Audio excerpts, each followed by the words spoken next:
les représentants des banques, messieurs le président.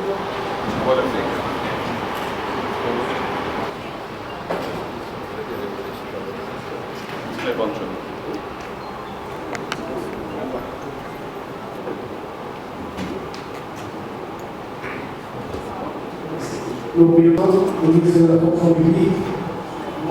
messieurs les officiers généraux, mesdames et messieurs les directeurs généraux, mesdames et messieurs le président. La réalisation de la paix des agents fonctionnaires de l'État a été une grande réforme positive, mais qui cependant continue à faire face à des difficultés et des défis qu'il importe d'analyser et de résoudre. C'est dans ce cadre que ce quatrième atelier a été organisé et les termes de référence élaborés à cet effet ont débouché sur la formation de 4 sous-groupes constitués des représentants des parties prenantes à cette réforme. L'objectif général était donc d'étudier la possibilité de renforcer la mise en œuvre efficace et efficiente de la politique du gouvernement en matière de rémunération du personnel de l'État par voie de l'État, mesdames et messieurs, les ordonnateurs délégués provinciaux, mesdames et messieurs les représentants du base syndical national, mesdames et messieurs, à vos titres et qualités respectifs, distingués invités, l'honneur m'échoit de prononcer ces mots, les conclusions des travaux du 4e atelier d'évaluation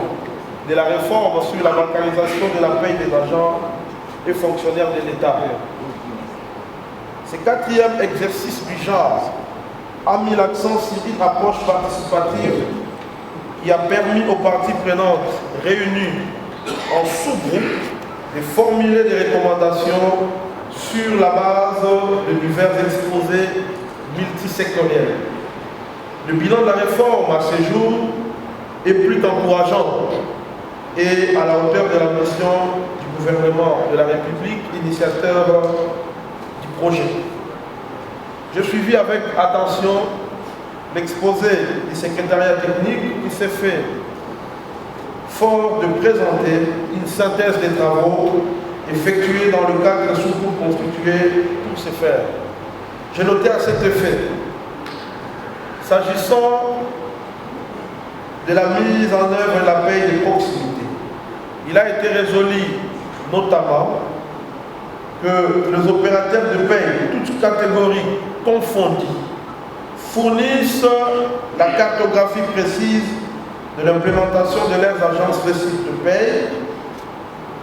et aussi s'engagent à mettre à jour cette cartographie à une fréquence régulière et à l'adapter pour une paie de proximité. Ils acceptent également le principe d'une délocalisation sans contrepartie d'effectifs. Suivi la lecture des pertinentes conclusions auxquelles vous êtes arrivés lors de ces travaux, que je suivais par ailleurs de très près, je voudrais, au nom du gouvernement de la République, vous exprimer tous mes remerciements pour votre participation active aux 10 travaux. Je note avec beaucoup d'intérêt l'engagement manifeste et l'implication active de toutes les parties prenantes pour que la bancarisation de la paie, cette réforme substantielle du gouvernement, puisse, plus que jamais auparavant, atteindre les objectifs fondamentaux pour lesquels elle avait été pensée et mise en œuvre. Je remercie pour ce faire particulièrement les délégations provinciales, les ODP en particulier, et autres opérateurs de paie de l'arrière-pays pour leur contribution aux questions spécifiques à leur contrée, lesquelles nous ont permis à formuler des recommandations pertinentes qui tiennent compte de réalités de terrain, celles des fonctionnaires de l'arrière-pays. L'objectif étant celui de faire en sorte que la situation de la paix de tous les agents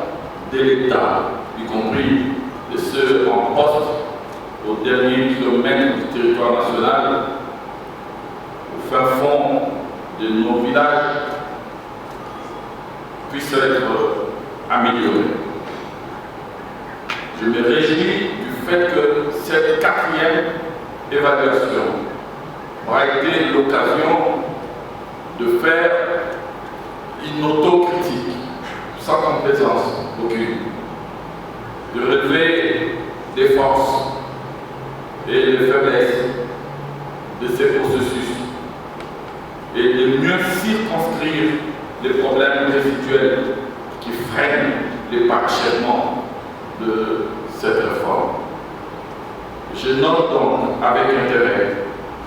les recommandations formulées et les tableaux de bord mis en place en vue d'en faciliter les suivis évaluations. J'invite les acteurs de ces processus à ne ménager, chacun à ce qui le concerne, aucun effort pour mettre en œuvre les mesures envisagées visant à corriger les faiblesses relevées et à consolider les acquis enregistrés à ce jour. Mesdames et messieurs, pour sa part, vous pouvez être assurés que le gouvernement de la République, pour le compte duquel je m'exprime en ce moment, prendra toutes les dispositions nécessaires à travers effectivement le ministère de la fonction publique, du budget et des finances pour la mise en œuvre des recommandations retenues au terme des présentes assises. Nonobstant ces faiblesses bancarisées, le gouvernement va s'investir pour que cette préoccupation soit... Service public, Messieurs le vice-ministre du budget,